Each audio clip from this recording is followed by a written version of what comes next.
So today we're going to be looking at chapter 8, and it's just titled Early Civilizations in Africa. And so we're going to hop around the world's second largest continent. And so just for a frame of reference, there are over 100 different spoken languages in this very large continent. And so it can be divided up into three basic geographic regions.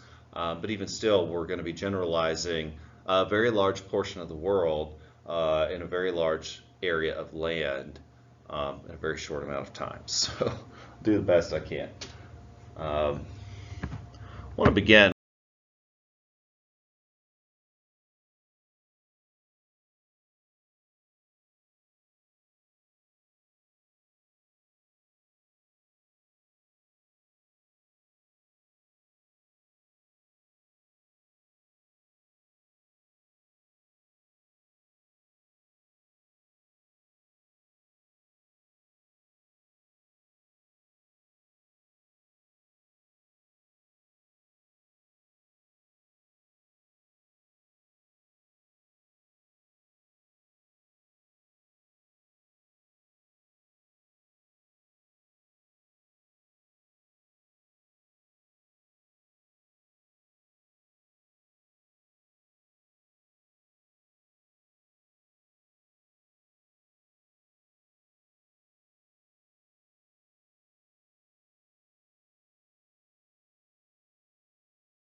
The question here, and just kind of going back to something that we began the course with.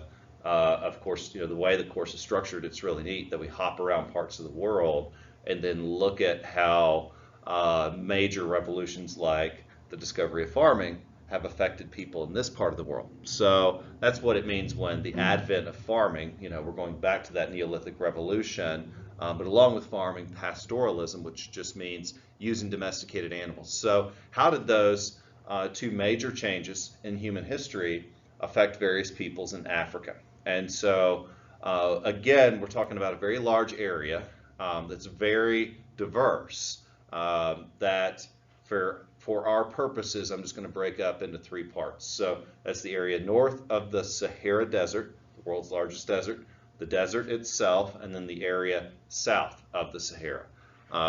Because really, when we're talking about Africa, it's incredibly diverse. It's not just limited to desert and not. In fact, some of the longest and largest river systems go through the continent of Africa. Some of the largest plains, the savannas of Africa, or some of the largest of their kind.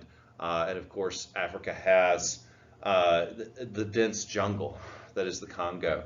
And so it's an incredible place. But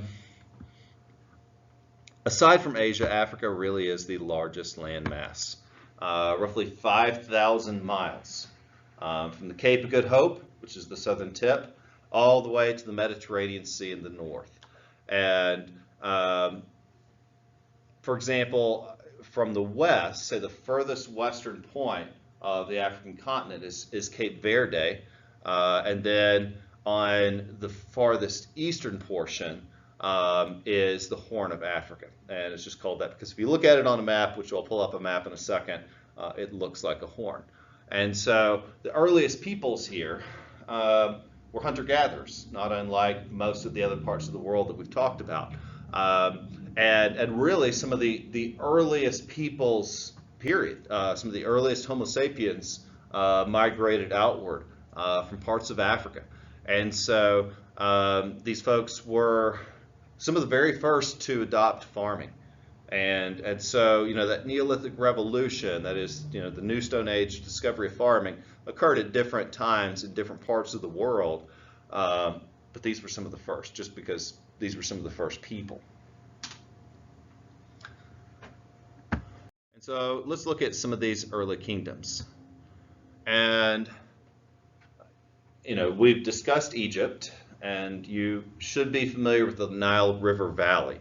But to the south of that, and the Nile, I always get it backwards, the lower Nile is the northern part where it fans out to the delta. The upper Nile is, or even upper Egypt, is the upper stretches of the Nile River. And so the southern part of Egypt is a land called Nubia. And it's a kingdom, I guess the earliest kingdom there was a group of people known as the Kush. And they were a major trading state. And by about the second millennium of the common, before the Common Era, they declined and were eventually replaced by a state that emerged in an area known as the Cataracts. So even, Africa's incredibly diverse. Even if we zoom in and look at the Nile River, it's incredibly diverse. The most populous region of the Nile is where it fans out into the delta. But the upper region is incredible. It's where the Nile comes out of the mountains, and there's this series of cataracts or rapids that are just miles and miles long. They've only been navigated a very seldom amount of times. So there's a famous traveler and explorer named Henry Coetzee who was determined to navigate the entire Nile River and actually passed away about a decade ago. He was eaten by crocodiles, or alligators, excuse me. So anyway, it's a fascinating part of the world. But when these earliest peoples declined, they were eventually replaced by a new state around this great bend of the Nile River. And their capital is the city of Meroe. And the main reason that people lived here in this area was, number one, obviously the Nile River, steady source of water, farming settlements, but also in the mountains there were abundant sources of iron ore. And so Meroe was a very powerful trading empire in itself. and it even had competitors. For example, a few hundred miles to the southeast, in what is today Ethiopia, the earliest peoples there were a kingdom called Aksum. And they claimed to be descended from the famous Queen of Sheba. And so she's mentioned in the Old Testament, and this is kind of their connection. So one fascinating thing about the Aksumites and later the Ethiopians was when much of North Africa, when I say north, I'm saying north of the Sahara, when much of North Africa converted to Islam, Ethiopia connected their history and their cultural roots and really remained predominantly a Christian nation. So anyway, they trace their descent all the way back to this famous African queen. Now, Aksum survived for centuries as this competitor to Meroe and owed much of their prosperity and their location was ideal because really when you look at Egypt and even parts of the Nile, it's a crossroads between three major continents, between Europe, Asia, and Africa. And so many people are traveling through this region, and of course they're passing through Aksum. And as they travel between India and the Mediterranean, and as ships are traveling along the coastline, they're regularly stopping at the main port of Aksum, a city called Agilis. Now, Aksum was famous for its exports of ivory, frankincense, myrrh, and of course those two being incredibly valuable spices, but also the slave trade. So Aksum made much of their wealth in the slave trade. And many of these slaves would come from conquest against their rival city-state of Meroe. And as they would conquer, they would take captives. And eventually they conquered Meroe entirely and created a vast empire. And so when we talked about Rome in chapter 5, and we talked about how once they ruled an area expanded around the Mediterranean, if you look at square mileage of land, the kingdom of Aksum really rivaled the Roman Empire. And so, again, the distinction when we think of Ethiopia today or Aksum then was the fact that where Islam is going to be introduced, they're going to remain connected to particular forms of Christianity, mainly Coptic. Okay, so that's just a little brief overview of some of the peoples who live north of the Sahara. But now let's look at the world's largest desert.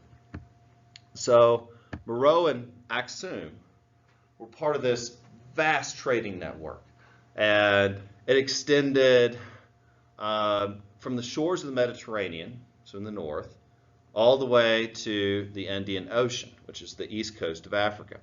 And while there were different patterns of trade, varying depending on the area, and also different patterns of life depending on the geography and climate. So we don't really know exactly when this type of international trade began to occur. We just know it happened a lot, and there was frequent commerce between the people of Aksum and the folks who lived around the Mediterranean, the folks who lived around India. They were even connected with the Silk Road. But then around the first millennia of before the Common Era, there was this commercial center that we talked about when we looked at Rome of Carthage. And of course they had become a very important trading empire of the trans-Saharan trade network. So what that means is that even back to the earliest days of the Roman Republic, there were overland trade routes crossing the Sahara Desert. So for example, the Berbers were an ethnic group indigenous to western parts of North Africa. And they were often the travelers or the caravans that would bring goods across the desert. So now the Nok culture which is really the earliest peoples who live in what is Nigeria today, eventually became one of the most active iron working societies in Africa. So I'll show you some of their work in just a little bit. Their work included not only clay, but also figures made from iron, but also works of stone, and even tools. So the Nok were really the first people north of the Sahara to begin using iron on a regular basis. But now, not all of the people involved in trade across the desert were nomadic. So that was really the service that the Berber people made their living on, is transporting goods across. And they were primarily nomadic. But not all peoples involved in this trade were. In fact, there's been some recent work done in the Libyan desert that revealed the existence of a kingdom that transported goods between societies all along the Mediterranean and even south of the Saharan desert. So for example, there's the Garamites. They brought salt, glass, metal, and even various oils, and then they would trade these for slaves and gold. And they had a settled community, and they used sophisticated irrigation systems even in this arid region to make use of this land that really experiences such a small amount of rainfall per year. So we don't know exactly why these settlements declined, but some believe that it's because of really the fall of the Roman Empire. The Roman Empire was this powerful central government that also facilitated trade and also imported a lot of these goods that were being brought over land across the Sahara Desert. And so groups like the Garamites made their living off of Roman commerce. And so that may be one reason that trade dried up there. Okay, so now to look at East Africa. And I just thought this was neat. This is someone in traditional garb. And I believe they're part of the Kiwa tribe, but I'll come back to that in just a minute. So folks have been living in East Africa for about 5,000 years. That's when we really see the oldest farming settlements there. And the oldest languages spoke really throughout most of the African continent. The mother language is called Bantu. So Bantu is a family of languages that again, there's over 100 spoken languages throughout the African continent, but many of them contain words or traces of this old mother language. And the Bantu peoples migrated out from their original homeland in Nigeria all throughout East Africa. And so they may have been the folks to have introduced farming and knowledge of iron and iron tools to the rest of the people in the region. So they were an incredibly important mother culture even. Okay, so I mispronounced it. It's a indigenous person from the Congo as part of the Kuba tribe. So, all right, so now here's the savannah. And I think this photograph's neat because you can see this area of the savannah that's bordering the Sahara Desert. But if you were to turn the camera the other way, you'd see vast grasslands, occasional bodies of water, and diverse wildlife. And so I just thought this was neat too. Another one of the, as we begin to move south of the Sahara, another one of the important trading centers was the great city of Zimbabwe. And so at its height, it rivaled most of the large cities in the world, and was an incredibly important center for trade. And so here's some of the famous pyramids from Meroe. So remember, Meroe and Aksum really served as rivals, but in their time they were incredibly wealthy and powerful. So,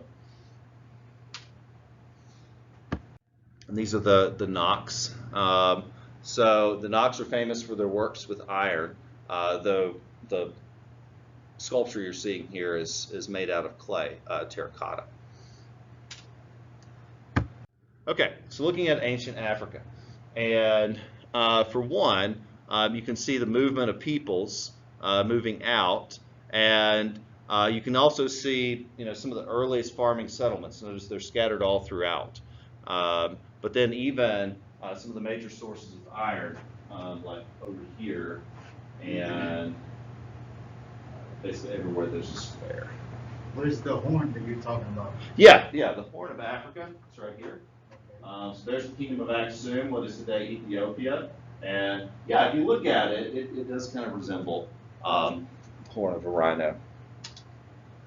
Okay, so now to zoom in just a little bit on Ethiopia and Nubia. So it's Lower Egypt, Upper Egypt. Again, I always get it backwards because Upper Egypt is south.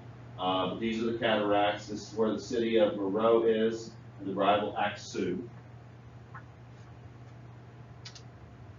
All right, so moving into the next part, I want us to think about the impact of Islam on this part of the world. And so Africa is home to one of the largest Muslim populations in the world. And so this has affected everything from forms of government to society to commerce to the way people live even. And so first I want to look at how most people lived before Islam reached Africa. And I think it's fascinating because it gives us a chance to look at how many people lived before they were introduced to some of the more famous religions today. So a common default state for early peoples is a practice called animism.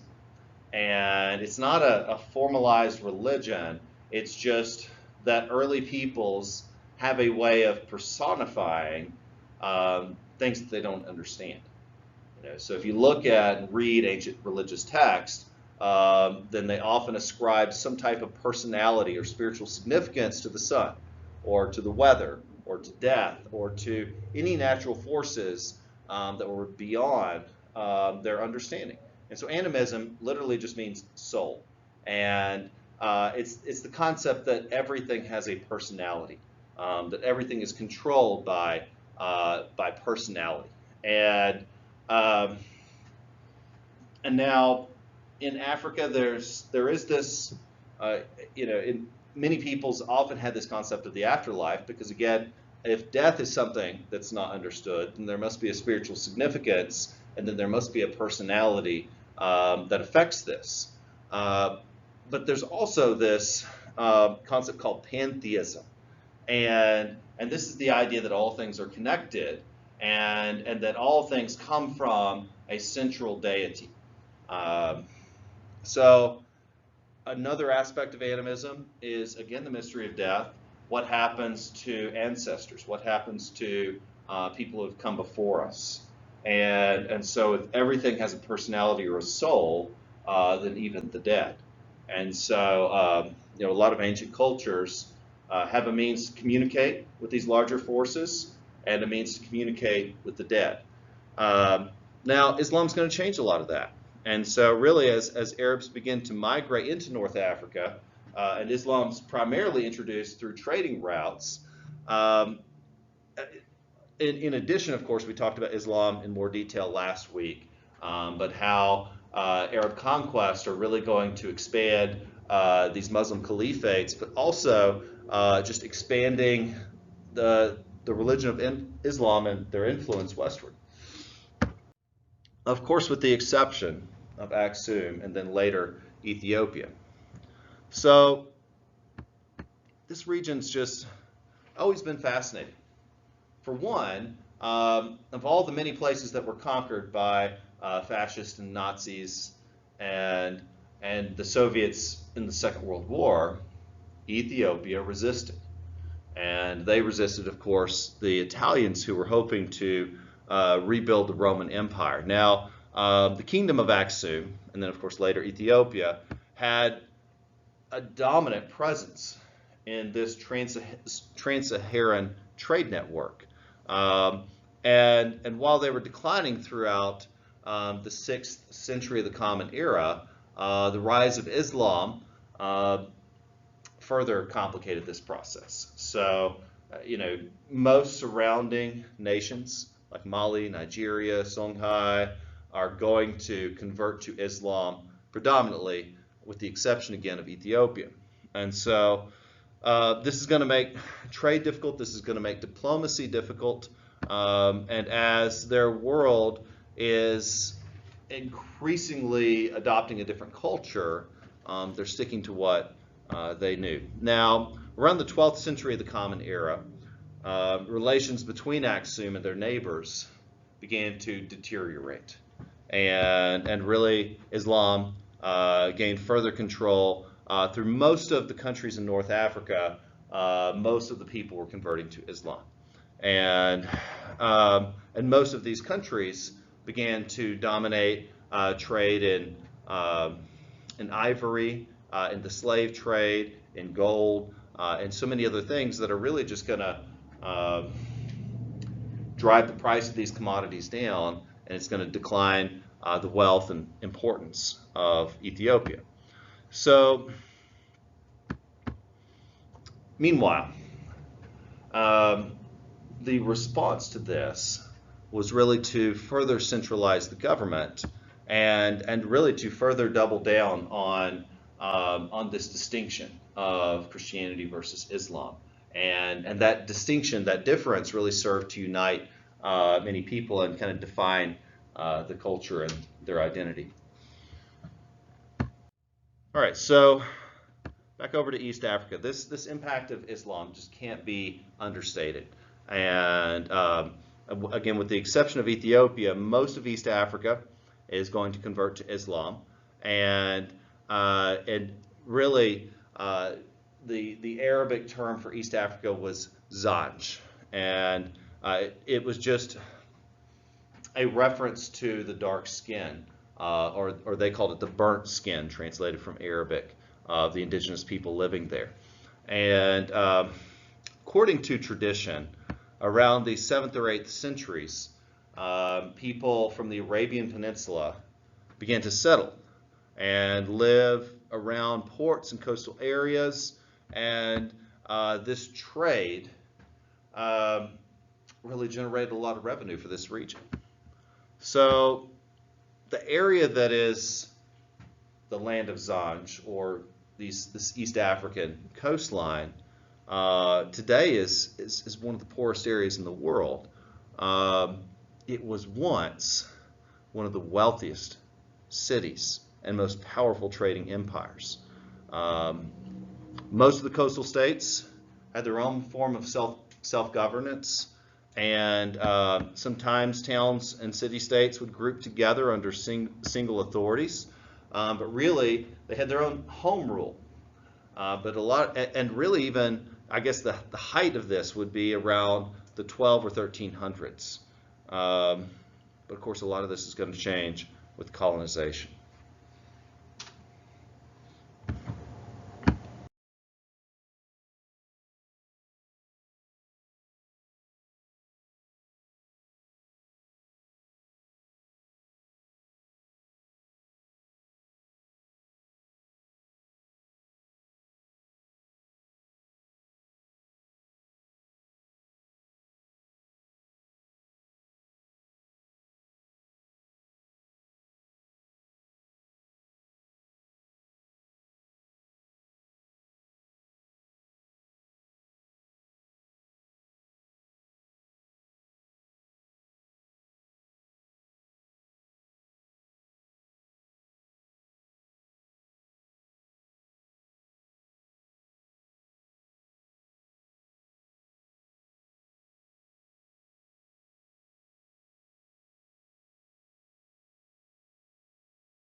So meanwhile, over to West Africa.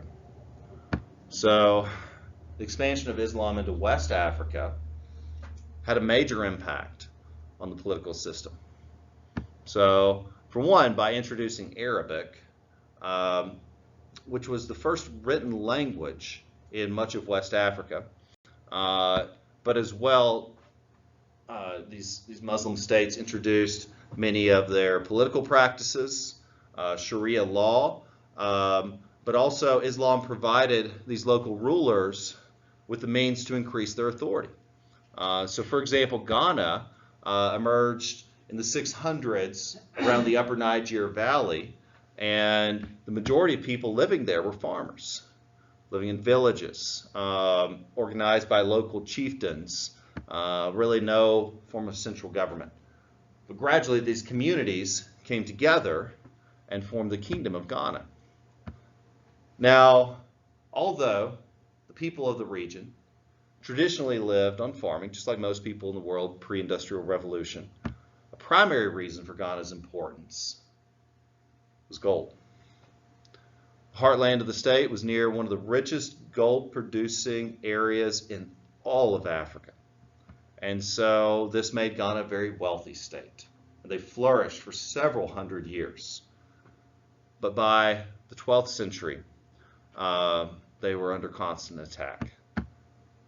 Now, they eventually collapsed, and a number of new trading groups emerged. Of these, perhaps the most prominent were the Kingdom of Mali. And Mali also built its wealth in the gold trade. And they were situated just south of the Sahara. This is where Nigeria is today. And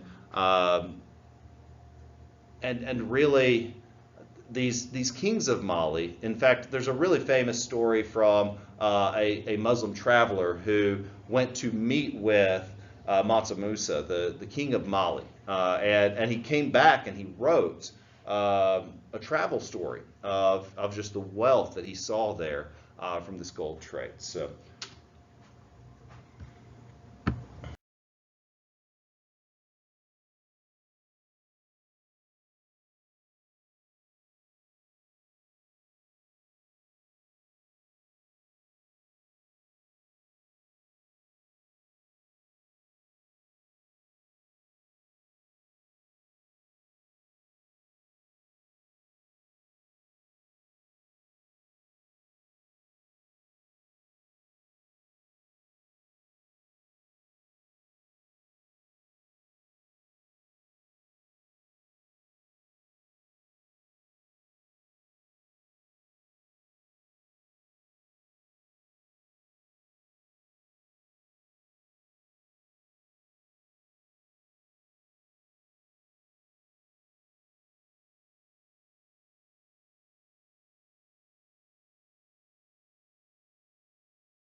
All right, so this is Kiwa, and this is a mosque there, so you can see the influence of Islam. So the city of Kiwa is on an island just south of what is today Dar es Salaam, and it's a center of Muslim culture.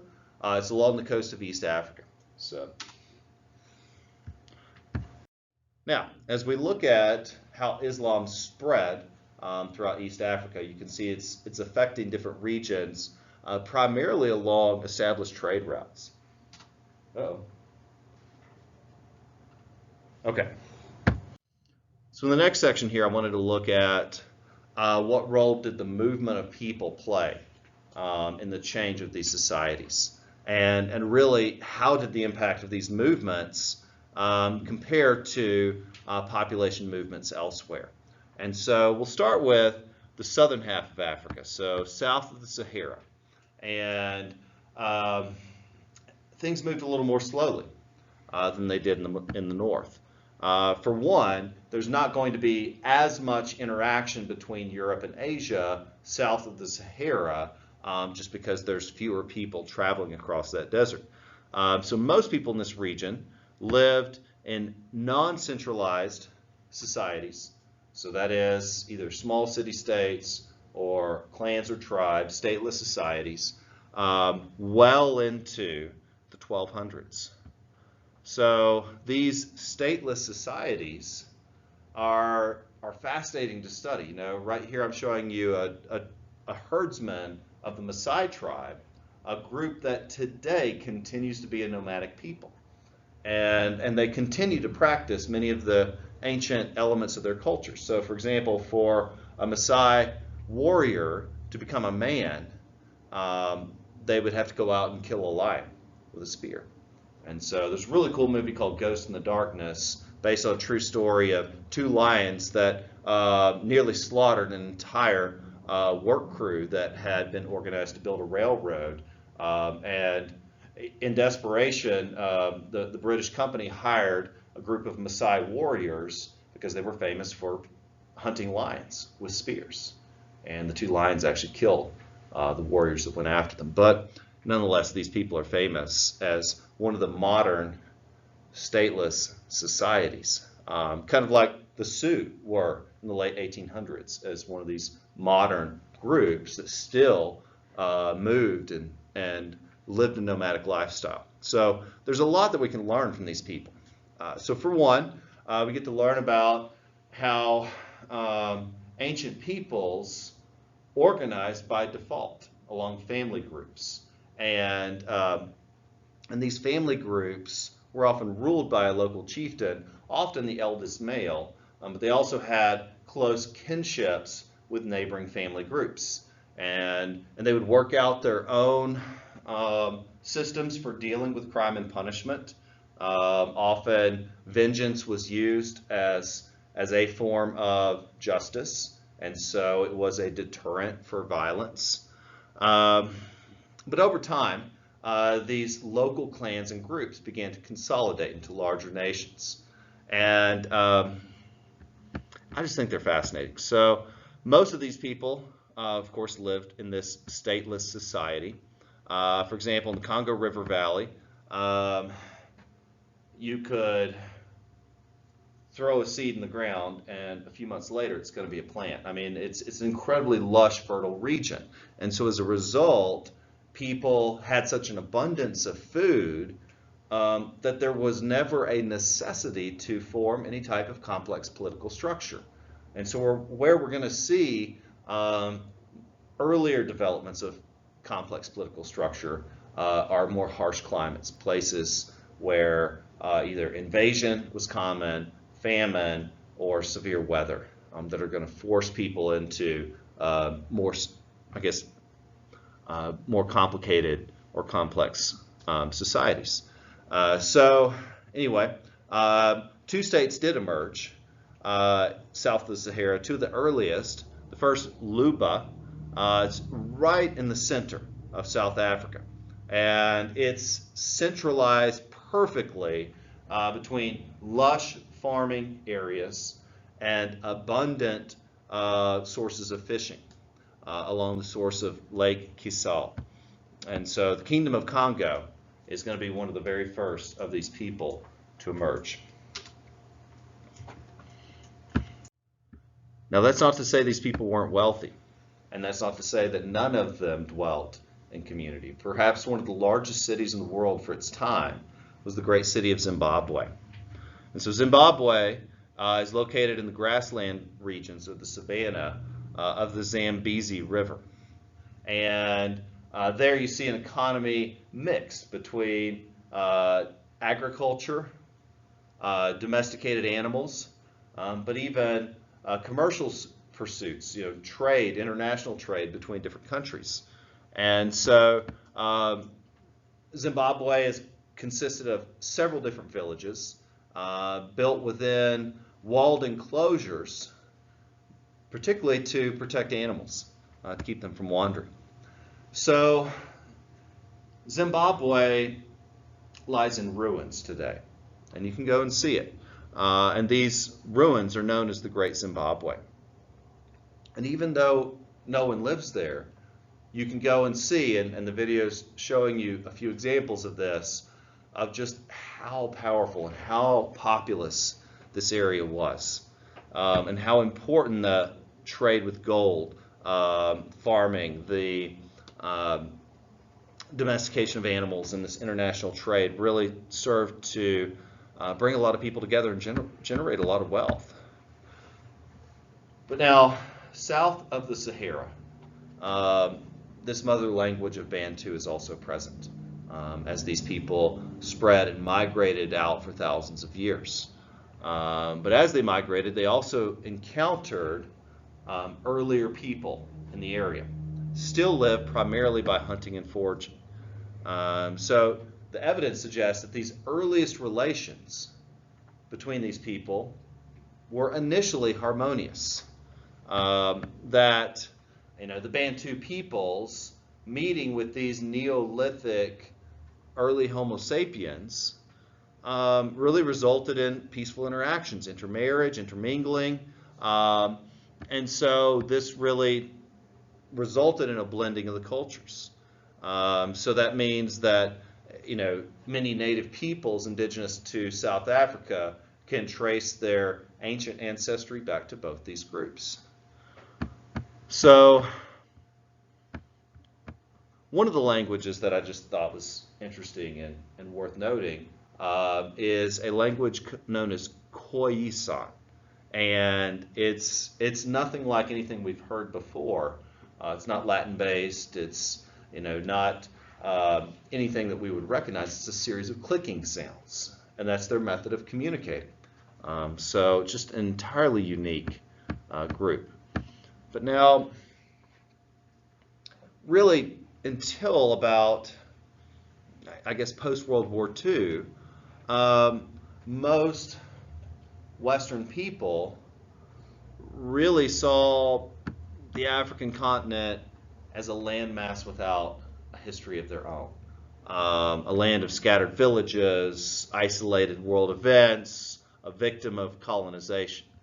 But as further studies post-World War II have discovered, there's some sophisticated people. There's some powerful trading kingdoms. There's evidence of interaction with people of all parts of Africa with other parts of the world. Colonization is going to disrupt a lot of this, and the economies and people of this region are going to suffer from that, which we'll talk about in a later chapter. But what I really wanted to note with this chapter is there's sophistication, there's culture, there's a lot of people, and I just think that's fascinating. But it's a part of the story that hasn't gotten told really until the past 50, 60 years. All right, so the transition of these stateless societies to states, to nations. So this map just shows some of these earliest nations like Benin or Congo or Aksum, Mali, etc. So there were many different nation states that emerged.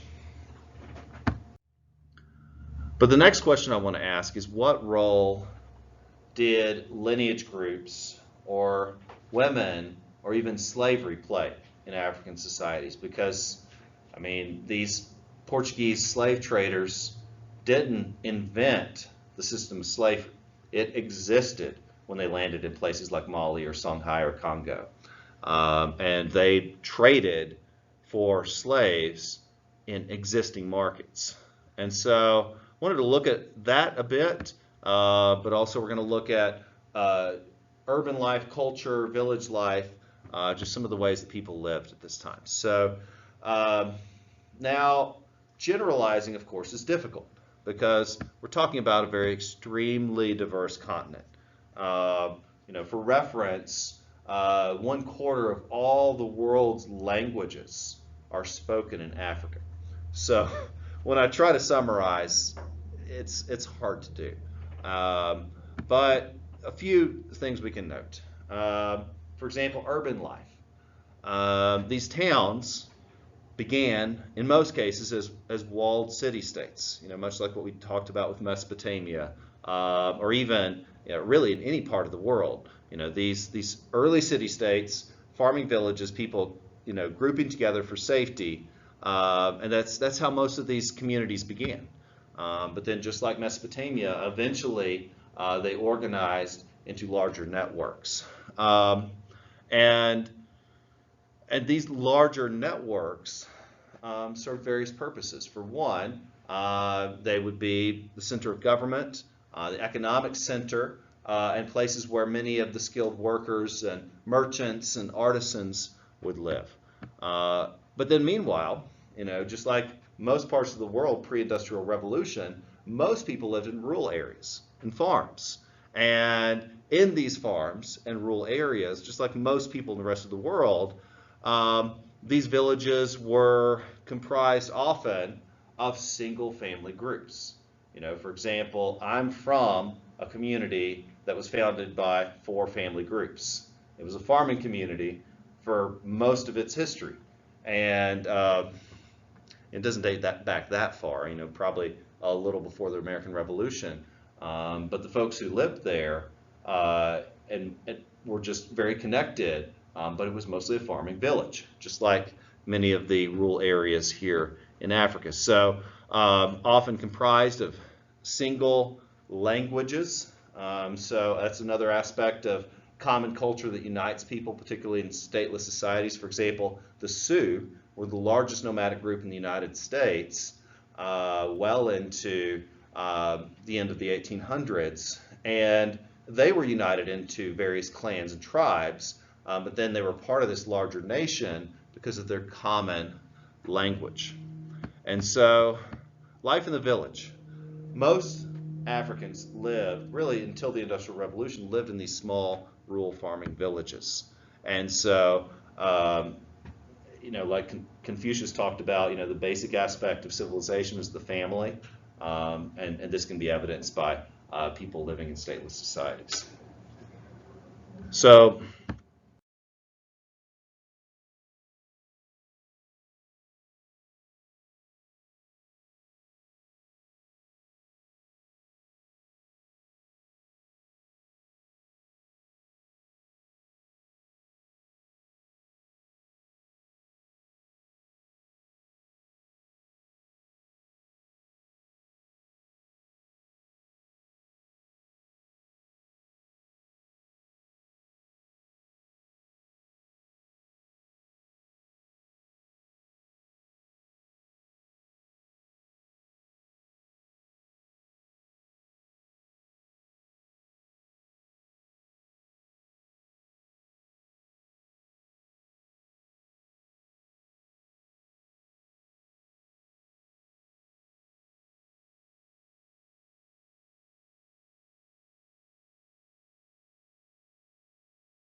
the role of women. Now, women were typically seen as subordinate or second class to men in most African cultures, in most early societies. In some cases, they were valued for the work they could do or for their role in parenting and in increasing the size of the population of a village. But however, there is a difference. In many African societies, the family history was traced matrilineally instead of by the father. So, for example, I carry my father's name, who carried his grandfather's name. In many African societies, it's quite the opposite. So that's one distinction. But for the most part, Africa is a very patriarchal society, much like the other parts of the world we've looked at this time. But now the practice of slavery. While colonization is going to accelerate this and lead to the forced exportation of millions of people, particularly into the Western Hemisphere, the practice of slavery had been around since ancient times. And I don't have a distinct origin of when slavery began in Africa, or really when slavery began anywhere, but we can tell that it's particularly a phenomena associated with conquest or war. That if I can distinguish African slavery from chattel-based slavery in pre-Civil War United States, I think the biggest difference is that it's not racially based. Is that the practice of slavery in Africa was primarily based around conquest and war and capture, and that slavery was not a lifetime identity. It was not an inherited title. It was not a permanent status. And slavery in Africa often was temporary, that people could escape to a neighboring village, that it probably more closely resembled POWs than it did the institution of slavery that was recognized by the United States government until 1865. So slavery is different, but I don't want to say that Europeans invented it, because these existing markets. So slavery was very common, really in most of the world, and really until there's no like global discussion of abolition until around the 1700s. But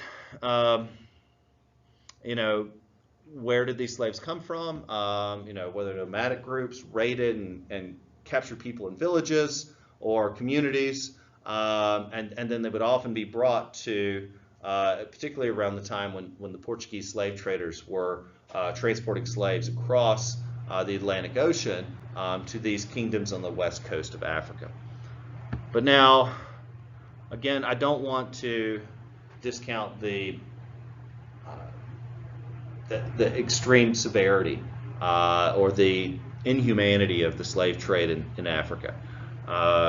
So most slaves in Africa would work on plantations, just like in the southern United States.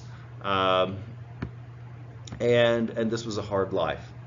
Perhaps the most fortunate would be pressed into service in the military. And even there, it might be possible for them to win their freedom. And there were also slaves working in people's homes, just like in the antebellum South. Now, in some societies in North Africa, slaves made up as much as 75% of the population. And so you'll see this in several places in the world. I think my favorite story there was the island of Haiti, where slaves vastly outnumbered whites and eventually overthrew the island of Haiti. But again, in most cases, the percentage of slaves is much lower. So, wanted to look at a traditional home in South Africa. I wish I could say this was a thing of the past, but that's actually a common sight if you travel through Africa today.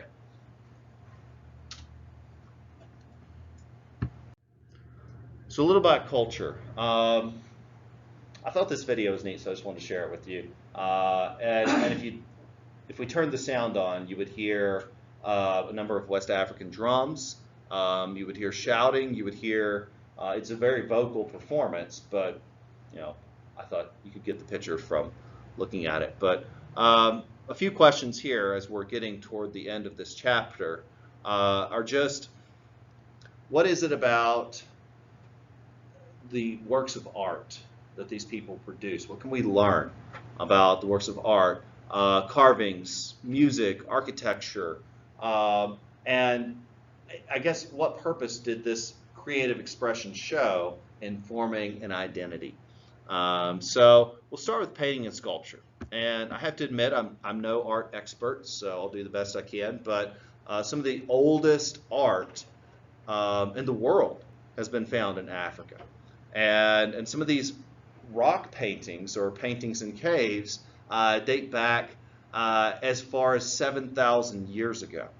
And so more recent paintings depict horse chariots and even the use of wagons to transport larger amounts of goods. Um, Earlier paintings reveal the use of the camel and domesticated animals because they could travel across dry regions. Uh, and of course, wood carvings and sculptures were very common too.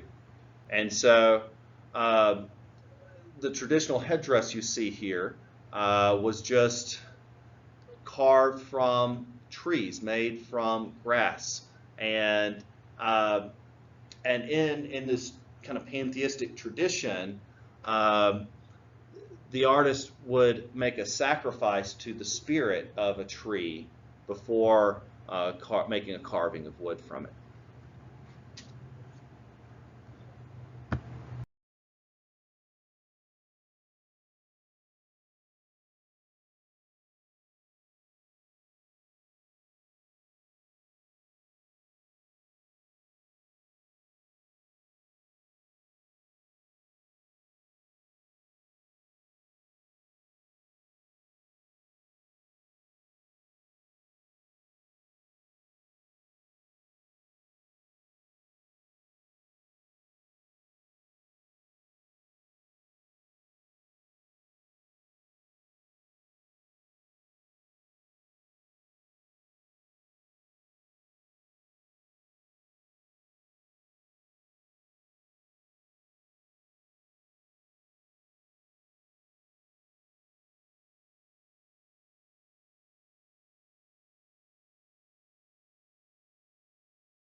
And music. For years, I know Davidson River School had a West African drums program, and I always thought that was really neat. But African music and dance, kind of like you saw in the previous clip, not only served a ceremonial function or an expressive function, but also a religious purpose. And traditional West African music can often be described with heavy rhythmic beat, dancing, but even how this expression was a form of communicating with the spirits.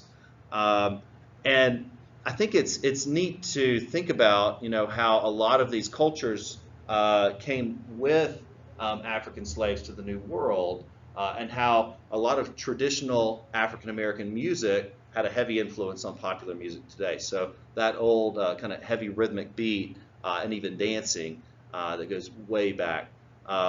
So variety of instruments. If you're thinking traditional West African music, drums are probably the most common instrument you would hear, but also bells, horns, wind instruments. Now, another important feature of African music is the use of voice. So not just voice in terms of lyrics, but voice in terms of, again, if we went back and turned the sound on, you'd hear what I'm talking about. So in terms of architecture, some of the oldest architectural structures that are found in Africa are pyramids. But I thought this was neat. I wanted to show you one of the pillars of Aksum, this kingdom of Ethiopia, and really even the kingdom of Meroe adopted this pyramidal form. And I think the pyramid structure is fascinating just because when we talk about these early peoples and we talk about how so many people ascribe a spiritual significance and a personality to natural elements, then the sun is going to be the most prominent. And in most of these ancient societies, the sun is the predominant spiritual being. And so it just stands to reason that people are going to build religious structures that are tall in an attempt to get close to the sun. And so this was also common in Africa. But then we have these stone pillars that I just think are fascinating. These are called, I can't pronounce, S-T-A-L-A-E, so stele. All right, and so we're almost done.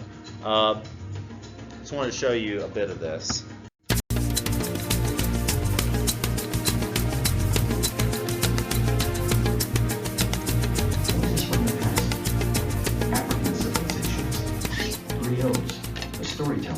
Voices from the past.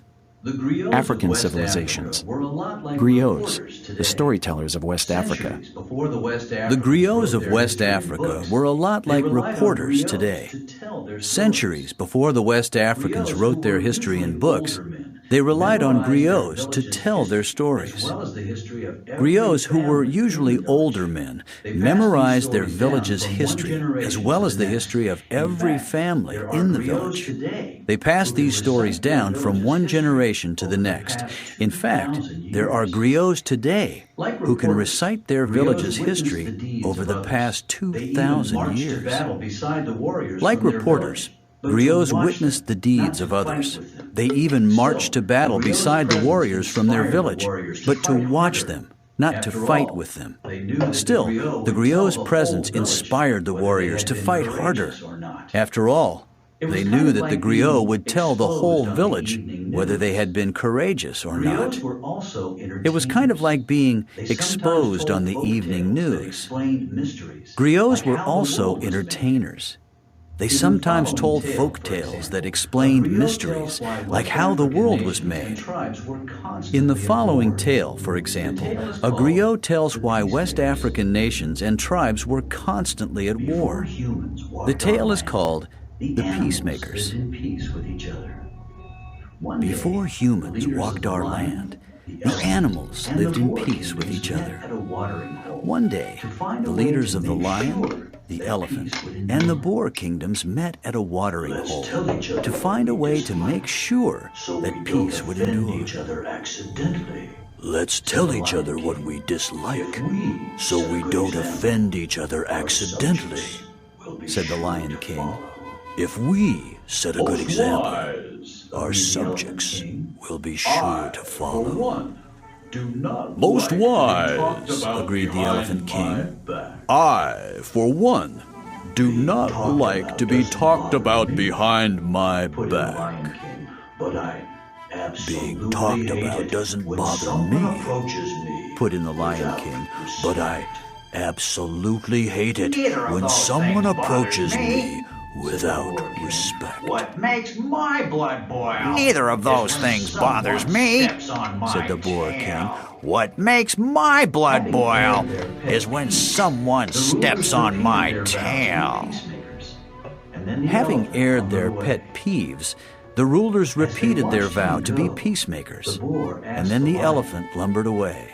I wonder. As they watched him go, the boar asked the lion, behind his back. I wonder what the elephant thinks is said about him behind his back. probably, how clumsy he looks carrying all that weight, smiled the lion. And they both had a good laugh. He stormed back. But the elephant's big ears overheard their conversation, and he stormed back. What do you mean by that insult? He thundered, waving his trunk in the lion's face. And what do you mean, approaching me with such disrespect? The lion roared. They began fighting. The boar looked on, saddened by what he saw. Then, in the heat of their battle, the elephant stepped on the boar's tail. The boar screamed and soon was fighting as fiercely as the others. When the other lions, elephants, and boars heard the noise, they ran to the watering hole. Seeing their leaders engaged in combat, they turned on each other and have been fighting ever since. And I'm afraid that when the tribes of humanity began to walk the earth, we unfortunately learned from their example. So I just thought that was cool and wanted to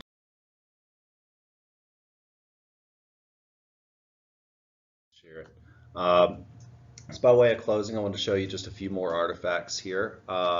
So this is entirely made from iron, and of course this predates European exploration by hundreds of years.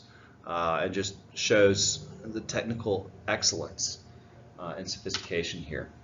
All right, so here's just a few things we covered today, and everything from the earliest hominids coming into Africa all the way through to, we'll get to more about the European exploration, colonization. But how a lot of this we just didn't know until historians and researchers began to dig a bit deeper, particularly after the Civil War, or after the Second World War, excuse me. But I believe that's all I got for now. So yeah, I'll hang out for a few minutes if I can help you guys with anything.